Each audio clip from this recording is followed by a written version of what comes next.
Benar sekali, saat ini sudah bersama dengan Menko Polhukam, Bapak Wiranto. Selamat sore, Pak Wiranto. Selamat sore, Rizky. Selamat Selamat sore, sore, pemirsa sekalian. Baik, kabarnya baik. Baik, sehat, Pak, ya? Ya, selamat datang di kantor saya. Iya, Pak, senang sekali sudah disambut dengan hangat di kantor Ya. Bapak. Kemudian, tapi sayangnya kondisi negeri ini sepertinya banyak masyarakat yang khawatir, was-was, ya. pasca adanya kasus dugaan penistaan agama, Pak. Ya, ya. Tapi apakah sesungguhnya memang harus was-was dan khawatir, Pak, dengan kondisi seperti saat ini? Sebenarnya tidak perlu khawatir ya, karena secara objektif ya, penilaian objektif dari sisi Kemenko Polhukam, kondisi politik secara nasional saya katakan, secara nasional itu cukup kondusif ya. Memang kita sedang fokus kepada penyelenggaraan pilkada serentak ya di berbagai daerah, yang kurang lebih jumlahnya ada 101 ya. Daerah akan menyelenggarakan pilkada serentak di bulan Februari nanti. Apakah tingkat provinsi, kabupaten kota, semuanya melaksanakan pada bulan yang sama. Tetapi dengan antisipasi kita sudah mencoba untuk melakukan penilaian ya dengan cara melakukan survei langsung terhadap daerah-daerah yang menyelenggarakan pilkada serentak itu, dengan cara kita menentukan indeks kerawanan pemilu ya di beberapa daerah itu. Dan ternyata kita tahu daerah-daerah mana yang rawan, daerah mana yang cukup kondusif dan sebagainya.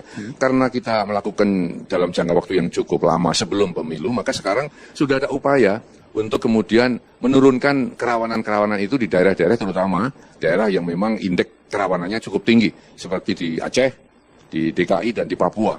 Dan kita bersyukur bahwa pelan-pelan tapi pasti indeks kerawanan pemilu itu di semua daerah sudah mulai masuk ke zona keamanan untuk pemilu, dan itu sungguh sangat kita syukuri. Oleh karena itu masyarakat tidak perlu khawatir, karena aparat keamanan sudah secara maksimal mengantisipasi berbagai hal yang kemungkinan akan mencederai pilkada serentak yang akan kita lakukan itu. Ya. Nah, berbicara soal memang situasi yang cukup kondusif, Pak, ya. Memang jelang tahun politik nih ya, jelang pilkada, kemudian ada insiden yang kasus dugaan tadi. Kasus dugaan penistaan agama sudah masuk proses hukum, Pak. Kemudian tapi di situ ada yang menganggap ada aksi yang waktu itu dijalankan 4 November kita tahu bersama. Kemudian akan ada aksi susulan, entah tanggal berapa itu. Kemudian masyarakat pun bertanya karena ada statement-statement para pemimpin-pemimpin yang dalam hal ini di bawah koordinasi Bapak, misalnya Polri, kemudian Menhan, yang mengatakan ini ada perbedaan pendapat seperti itu, Pak. Yang mengatakan bahwa ini ada upaya makar, ini ada upaya pengkhianatan, di sini ada aksi yang ditunggangi oleh tokoh-tokoh tertentu. Ya. Jadi bagaimana, Pak? Ini kan membuat situasi yang tadi Bapak katakan tadi, bagaimana harus bisa diredam gitu. Memang kalau kita berbicara demonstrasi ya, sebenarnya kita tidak perlu khawatir ya mengenai munculnya demonstrasi itu. Ya. Mengapa? Karena memang kita negara demokrasi. Negara demokrasi itu seseorang mengutarakan pendapatnya, seseorang atau kelompok ya, atau katakanlah satu organisasi tertentu, itu diizinkan, dibolehkan untuk menyatakan pendapat di muka umum, namanya demonstrasi. Tetapi ada rambu-rambu. Ya, demonstrasi ini merupakan kebebasan menyampaikan pendapat dalam negara demokrasi, tapi tidak sebebas-bebasnya. Tidak kemudian seenaknya ya kemudian melaksanakan demonstrasi di mana saja, kekuatannya luar biasa, kemudian menekan dan sebagainya. Tidak bisa begitu karena ada aturan mainnya ada. Ya, misalnya jumlahnya berapa jelas. Kemudian setiap 100 orang ada yang mimpin, namanya siapa, temanya apa, tempatnya di mana, jam berapa, jam 6 harus bubar. Jangan sampai juga demonstrasi di tempat-tempat umum sehingga mengganggu kebebasan orang lain. Demonstrasi itu memang mengutarakan kebebasan, tapi jangan sampai kebebasan orang lain juga terganggu. Nah maka ya kemudian ya aparat kepolisian melakukan satu langkah-langkah antisipatif, persuasif, dan edukatif agar demonstrasi ini masuk dalam koridor yang benar, demonstrasi yang elok ya, yang bermartabat, yang ya katakanlah tidak mengkhawatirkan lah, tidak membuat rakyat menjadi tidak tentram, rakyat menjadi kemudian ya merasa khawatir terjadi apa-apa. Itu yang kita harapkan. Nah kemudian kalau soal beberapa pejabat ya yang agak beda dalam mengutarakan pendapat, menurut saya tidak, menurut saya. Karena apa? Memang rapatnya di sini. Saya sebagai Menteri Koordinator Bidang Politik, Hukum, dan Keamanan selalu melakukan satu rapat koordinasi untuk menyatukan pendapat. Hanya caranya menyampaikan barangkali agak beda. Ya, cara menyampaikan tergantung kepada tapi yang satu sifat masing-masing. Ada upaya makar, begitu. Satu bilang mengatakan intelijennya tidak ada, Pak. Nah oleh karena itu kita jangan mempermasalahkan isu itu. Isu makar itu tidak lagi ya layak untuk didiskusikan di publik. Karena memang tidak ada, Pak. Karena itu adalah pekerjaan aparat keamanan. Aparat keamanan tentu sudah mempunyai satu informasi yang akurat dari informasi intelijen. kemudian juga bisa menilai dari perkembangan situasi, indikasi yang ada di tempat-tempat tertentu yang kemungkinan ya ada satu perkembangan yang luar biasa.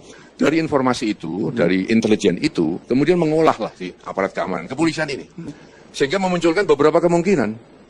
Dan tugas polisi, aparat keamanan dengan TNI, untuk mengantisipasi agar kemungkinan yang terjadi separah apapun, sampai seberat apapun, misalnya katakan saja ada makar, itu sudah tertangani dengan baik. Ada cara-cara mengatasi itu. Bukan untuk mengeruhkan suasana. Tapi dengan ada statement itu jadi agak panik, masyarakat reaksi. Saya luruskan sekarang. Di sini kita saya luruskan bahwa aparat keamanan pada saat menyampaikan pendapat itu, menyampaikan satu warning itu kepada masyarakat, bukan maksudnya untuk membuat masyarakat menjadi resah. Tidak pernah ada aparat keamanan yang kemudian membuat masyarakatnya resah, nggak ada. Ya, terus terang nggak ada, Rizky. Tapi hanya menyampaikan sesuatu dan merupakan satu informasi bahwa kami sudah siap menghadapi yang terburuk sekalipun. Oh, itu maksudnya? Iya. Yang ringan juga siap, yang terburuk sekalipun juga siap. Sambil warning kepada pihak-pihak lain, oke, ayo demo silahkanlah. Tapi ikut aturan, ya. Jangan demo kemudian aturannya dibuat sendiri. Ya, misalnya demo di jalanan, ya. Tidur-tiduran. Nah, bagaimana lalu lintas? Bagaimana orang mau melahirkan bisa-bisa melahirkan di jalan? Begitu. Ini yang saya katakan bahwa demonstrasi itu boleh, kapan saja boleh, mau tanggal berapa aja boleh, tapi aturan ayo dipatuhi. Pak Wiranto, kita sambung lagi Pak ya. Oh iya, silakan. Tadi sudah isu makar dijawab dan itu tidak, itu antisipasi saja kalau sampai yang terburuk Pak ya, begitu tadi ya. Selanjutnya Pak, soal bagaimana Presiden kita lihat, bagaimana melakukan safari dengan bertemu dengan tokoh-tokoh partai politik, alim ulama. Nah ini kan juga menjadi tanda tanya, kan tidak setiap hari atau tidak sering lah Presiden melakukan hal seperti itu, tapi tiba-tiba setelah pasca aksi ada pertemuan itu Pak. Nah apakah ini memang ada hubungannya Pak?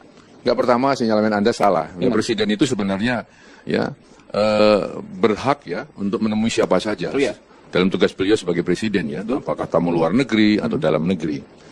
Dan pertemuan presiden dengan para tokoh politik dan tokoh-tokoh masyarakat itu hal yang sangat biasa dan sudah dilakukan beliau ya. Dan seringkali juga saya menemani beliau. Nah, saat ini beliau juga melaksanakan pertemuan seperti itu sebenarnya, sama sebenarnya. Hanya kebetulan memang pertemuan terakhir ini dalam kondisi-kondisi yang memang bukan tidak kondusif, tapi kondisi yang khusus lah begitu ya. Nah sehingga pada saat Presiden menemui para tokoh politik, kemudian banyak isu macam-macam ya, banyak penilaian macam-macam. Tapi saya yakin bahwa pada kondisi apapun, pertemuan Presiden dengan para tokoh politik, tokoh bangsa, tokoh nasional, tokoh masyarakat, tokoh agama, memang diperlukan. Untuk apa? Untuk beliau memelihara komunikasi dengan berbagai segmen di masyarakat. Untuk apa? Untuk beliau bisa mengajak ya, untuk membangun kebersamaan ya, dalam rangka kita sedang melakukan satu upaya pembangunan nasional yang cukup berat tatkala kita harus melakukan atau masuk dalam kompetisi global yang memang saingan kita cukup berat. Kalau bangsa ini tidak bersatu, tidak bersama-sama, ya tentu ya kita akan tersisih dalam pergaulan itu. Ini tanggung jawab Presiden menurut saya. Sehingga Presiden ya memang harus bertemu dan harus berbicara masalah-masalah yang menyangkut kondisi bangsa saat ini. Jadi saya kira itu hal yang sangat biasa dan tidak perlu dilebih-lebihkan, tidak perlu kemudian ada spekulasi macam-macam. Nanti menambah hiruk-pikuk ya isu-isu yang sudah terlalu banyak di negeri ini. Ya. Tapi isu memang banyak Pak, tapi isu yang sekarang menjadi satu kan tadi yang isu karena kasus dugaan penistaan agama itu yang muncul sekarang. Ya. Nah, Pak Wiranto melihat stabilitas politik kemudian keamanan kita sekarang ini dengan ada kasus itu, apakah memang itu membuat situasi memanas Pak? Meskipun sudah masuk proses hukum Pak, tapi kan kita tahu ada aksi lanjutan dan itu dianggap sudah belok, tidak lagi kepada kasus dugaan penistaan agama. Nah, kemudian proses hukumnya itu juga ternyata tidak hanya satu orang Pak, tapi kemudian para peserta aksi kemudian dipanggil, diperiksa juga. Bukankah ini juga nanti memicu kembali Pak? Bagaimana ini Pak? Kita ini kan negara hukum ya, negara demokrasi juga negara hukum. Antara demokrasi dan hukum ini memang sesuatu yang menjadi satu kesatuan. Ya. Antara hukum dan demokrasi harus equal, harus seimbang. Demokrasi mengisyaratkan adanya kebebasan, ya kan? Okay. Tapi kebebasan itu tentu ada batasnya. Kebebasan ada rambu-rambu yang harus membatasi kebebasan untuk tidak sebebas-bebasnya. Itu namanya hukum. Nah, disinilah pemerintah berusaha untuk selalu membangun kondisi ini, kondisi yang balancing ini antara demokrasi yang harus terus berjalan di satu sisi, di satu pihak adalah hukum yang harus ditegakkan. Nah, saya kira kalau kita bicara yang Anda katakan tadi, muncul, itu bagian dari itu. Kan begitu. Memang betul demokrasi juga terkadang memanas, ya, kemudian mendingin, tergantung situasi. Tidak bisa ya terus merata, dingin terus, nggak mungkin. Tapi tugas kita bersama-sama untuk menjaga agar demokrasi ini tetap ya stabil. Demokrasi tetap bisa memberikan satu kesempatan negeri ini untuk membangun.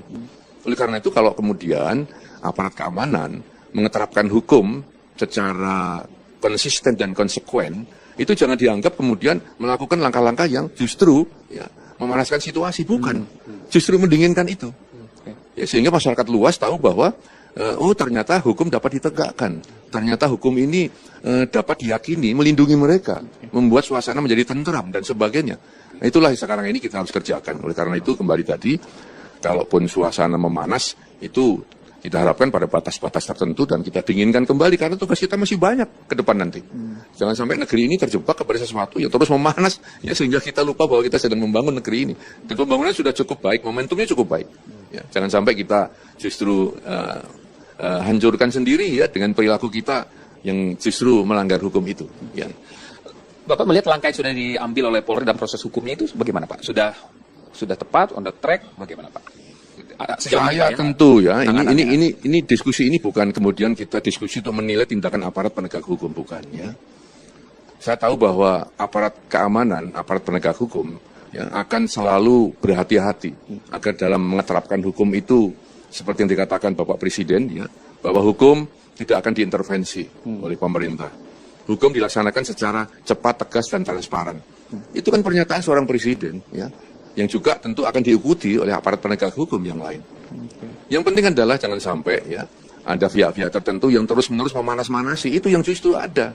Jangan sampai kemudian situasi ini ya ada pihak-pihak lain yang senang suasana menjadi panas, jangan, karena ini tentu ya akan membangun satu kerepotan kita sebagai bangsa. Ya, oleh karena itu kembali tadi bahwa ini tugas kita bersama sebenarnya agar hukum dapat ditegakkan dan hukum dapat dilaksanakan secara adil, diterima oleh semua pihak, dan akhirnya ya kita semua bisa menikmati ketenteraman, kenyamanan ya sebagai bagian dari bangsa itu.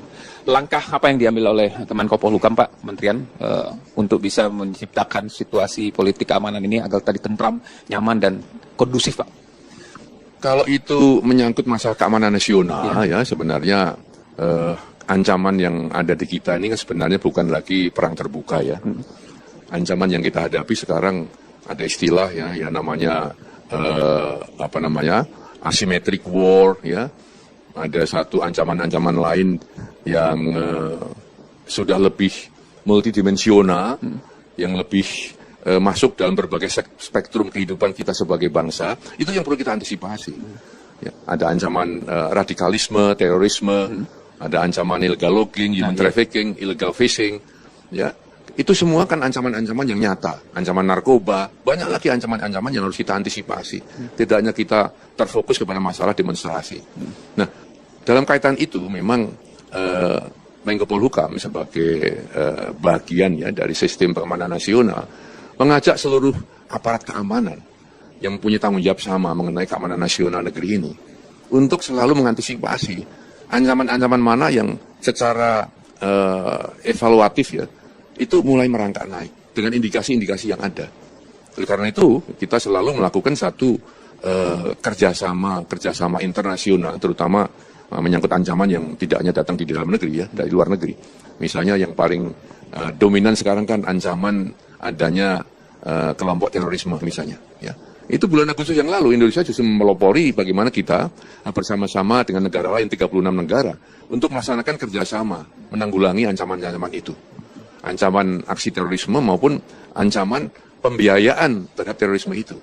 Sehingga memunculkan berbagai statement bersama untuk bersama-sama menyadari bahwa tidak mungkin ini kita hadapi sendiri-sendiri. Ya, terorisme itu terorisme itu tidak mengenal batas negara, tidak punya undang-undang. Yang dia miliki hanya satu doktrin yang sangat keras dan radikal. Nah, itu yang kita hadapi. Oleh karena itu kembali tadi bahwa banyak tugas-tugas Menko Polhukam yang selain kita fokus kepada masalah keamanan dalam negeri, masalah politik yang sekarang memanas, masih ada banyak lagi hal-hal yang harus kita perhatikan. Ya. Baik. Baik Pak, sayang sekali waktu kita terbatas. Ya. Saya juga tahu Bapak sangat sibuk. Ya. Saya terima kasih atas waktunya Pak sudah Baik. berbincang bersama kami di Debat Baik. Petang hari ini. Terima kasih. Pak.